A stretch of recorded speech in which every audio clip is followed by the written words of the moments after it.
Hi everyone and welcome to the August edition of The Green Room. I'm Laura Short from Green at Heart and I'm joined by my colleague John Mullen. Hi folks. So this month we're going to be talking about monitoring, data and analysis. What to do with all those figures that you get at the end of a month and how to actually process them. Data monitoring and analysis is the foundation of any efficient cost and carbon reduction system because quite simply, you can't manage what you don't measure. So we're going to talk about how you monitor, what to monitor and what to do with that data once you've collected it. And we're just going to come back to that straight after an ad. Hi, I'm Laura Short and I run the Green at Heart Awards scheme.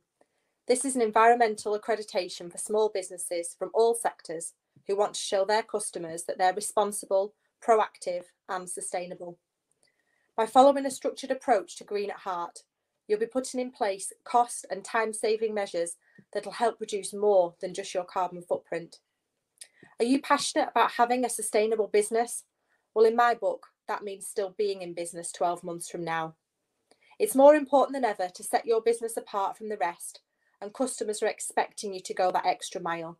So let's grab a coffee and have a chat about how a Green at Heart award can help your business stay open, stay green and grow. Let's head back to the green room and see what we're talking about today. Welcome back. So the first thing to think about is what data do you collect? Any suggestions, John?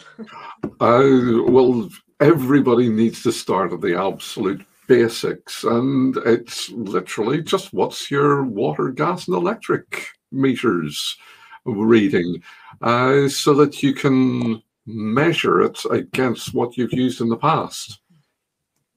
Yeah, nice and simple. Exactly. Yeah, start with the three easiest and then build up from there once you've got a good system in place for collecting those and making sure that you're recording that data.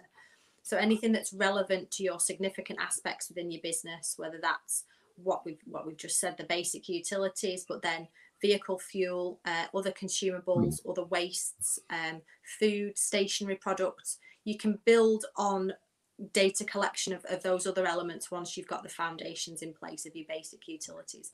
But it must be relevant. There's no point collecting data on food waste if all you've got is a single brew room where staff bring their own lunch and then take it home again. Just collect the information based on what is relevant to your business and what you consume the most of. Yeah, it's your business intelligence. It's you want to analyze your business to get it more efficient, more sustainable, more profit out of it.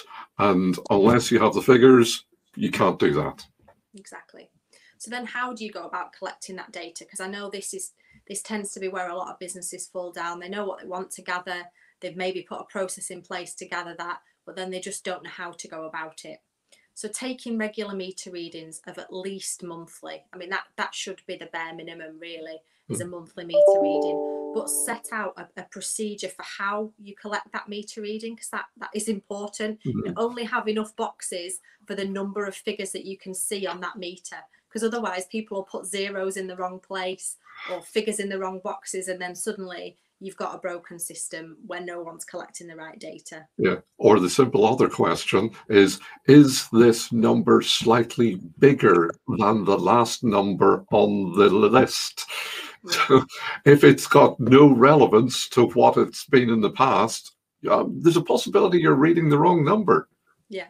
And these things sound really simple, but John and I have seen it done so many times before that we're trying to just impart that information over to you so that you don't make those mistakes in your business. But then things like fuel use, that can come from expenses forms. So it might be data that you're already collecting, but make sure you go to the extent of actually writing down the model of the car and the fuel that it consumes, petrol, diesel, LPG, whether it's hybrid or electric, so that you can capture the carbon reduction data further down the line. It is important to get the detail now so that when you come to do your carbon calculations later on, it's as accurate as it can be. But as long as the manner in which you collect and record the information is the same and it's duplicatable, then it really is up to the individual business how you go about doing that.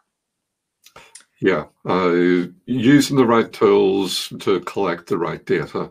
Uh, if you've got, there's an old saying in the computer industry, garbage in, garbage out. So if you collect the wrong stuff Yeah. or you don't take the right reading, well, your analysis is useless. So Effectively, yeah, that's true. And then moving on to analysis, it probably is the most important area of all of this, because there's no point having data coming out of your ears if you don't then do something with it. So investigate those anomalies once you do record the data. Do it in a timely fashion so that you can respond to issues quickly, to save yourself the money. You know, we're not doing this and suggesting these things to make it an onerous task for a business. It really is to save you money. If you are wasting energy or you're wasting water, the sooner you can find out about that and correct it, the better it is financially for your business.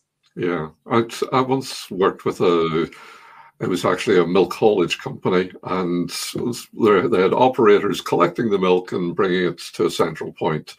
And some of the operators, when they had to fill in what their starting level was and what their finishing level was, and it was strange. Some of the drivers went 99999 on both of those numbers, and for some reason, they weren't getting the right readings.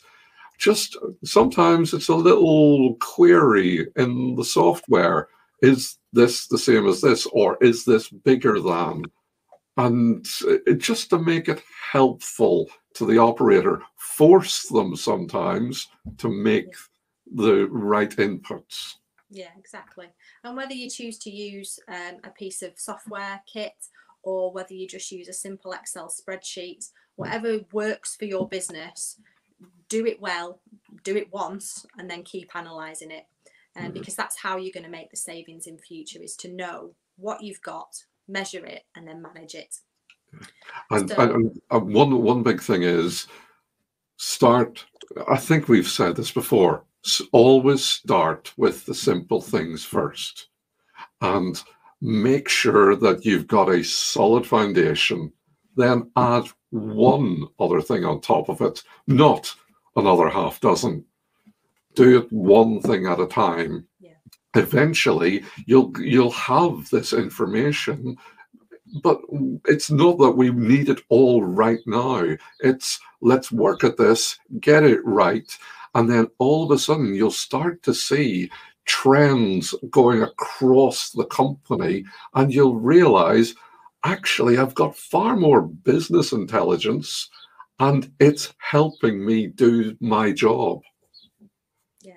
And So doing it it makes in it simple. this slow step-by-step approach, it's how you embed behavioural change in an organisation. It's how things become cultural, which actually is it's the nirvana really Yes. of management systems, is to have that cultural change and shift within your business so that these things become daily practices as opposed to an extra line on your to-do list that you feel you've got to do. Yeah. And if possible, automate it. If you can do it, if you can take the human element out of it so it just happens automatically, that makes everybody's life simpler. It does, yeah. So that's wrapped up for August for our Green at Heart talks, and next month we're going to be coming back with management appraisal. So that's bye from me. And bye for me. Speak soon. Bye. Bye.